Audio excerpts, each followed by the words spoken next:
अस्सलाम वालेकुम, welcome back to my new another vlog. So आज है पहली सहरी माशाल्लाह। सो 2:30 बज गए हैं, आधे घंटे बाद 3 बजे प्रॉपर सहरी का टाइम हो जाएगा। सो मैं सोच रही थी कि मैं हाफ आवर में एक सिपारा पढ़ लूँ।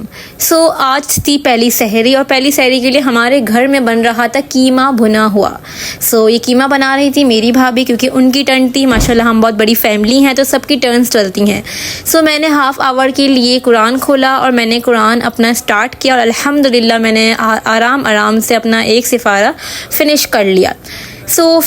सो मैंने सहरी के लिए चिया सीड्स लिए। इसके अंदर मैंने योगर्ट, मिल्क और स्ट्रॉबेरी ऐड करके इसके अंदर थोड़े और ऐड करके इनको 3-4 घंटे के लिए मैंने रहने दिया और इसके बाद ये इस फॉर्म में आ गया और इसमें बहुत मज़े का ये लग रहा था। अगर आपको मीठा पीना हो तो आप शायद इंक्लूड कर सकते हैं।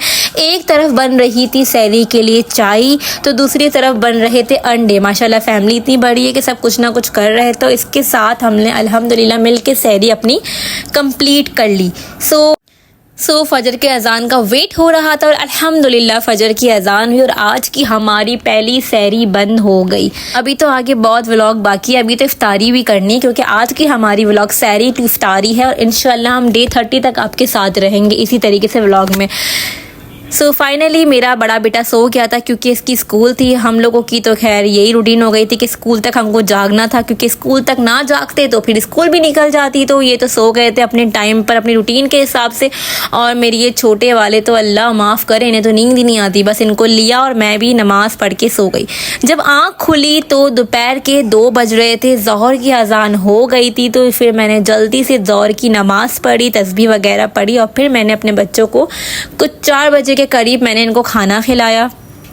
इन्होंने खाना वाना खाया तो फिर असर का टाइम करीब आ गया। फिर मैंने असर की नमाज़ अदा करी। सो प्लीज़ आप लोग भी दुआओं में याद रखिएगा और बहुत से बहुत ज़्यादा इबादत करिएगा। सो इसके बाद हम चलते हैं किचन की तरफ। तो किचन में काफ़ी हद तक तैयारियां मुकम्मल हो चुकी थी।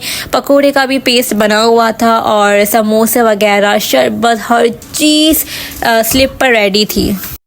और माशाल्लाह फिर काफ़ी जगहों से सामान भी, आपको पता है रमज़ान में तो हम भी देते हैं और आता भी है। तो ये तो लेन देन तो चलता ही रहता है। रमज़ान में अल्लाह बरकत देता है, बरकत वाला महीना है ये। सो बहुत सारी अच्छी अच्छी चीज़ें आई थी और इसके बाद टाइम कुछ कम रह गया था तो फ्राई आइटम का टर्न था। तो फ्राई आइटम स्टार्ट किया। नीचे कढ़ाई अलग थी, ऊपर कढ़ाई अलग थी माशाल्लाह फैमिली के हिसाब से।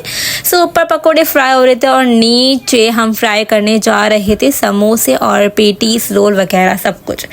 और टाइम कुछ 10-20 मिनट्स ही रिमेनिंग थी। जल्दी से हमने सब सामान फ्राई किया और पकोड़े भी ऑलमोस्ट रेडी हो गए थे और अज़ान मगरिब का वक्त हो गया था। तो अज़ान हो रही थी। सो हम सब ने अल्लाह का नाम लेकर खजूर पानी और बहुत सारी बरकतों नेमतों के साथ रोज़ा इफ्तार किया। अल्हम्दुलिल्लाह, अल्लाह का जितना शुक्र अदा करें कम है। अल्लाह ऐसे ही हमारा दस्तरखान हमेशा वसी रखे। सो बस मैंने मगरिब की नमाज़ पढ़ी और मगरिब की नमाज़ के बाद बच्चों की ट्यूशन वाली का आना था, क्योंकि इनके रमज़ान की रूटीन कुछ चेंज होती है। तो फिर मैंने इन्हें ट्यूशन भेजा। सो आज का मेरा व्लॉग यहाँ पे एंड होता है। आपको कैसा लगा मेरा सहरी से लेके इफ्तार तक का व्लॉग? अगर अच्छा लगा हो तो प्लीज़ कमेंट करिएगा। इंशाल्लाह फिर मिलेंगे नेक्स्ट सहरी में नेक्स्ट व्लॉग के साथ। अल्लाह हाफिज़ माय यूट्यूब फैमिली।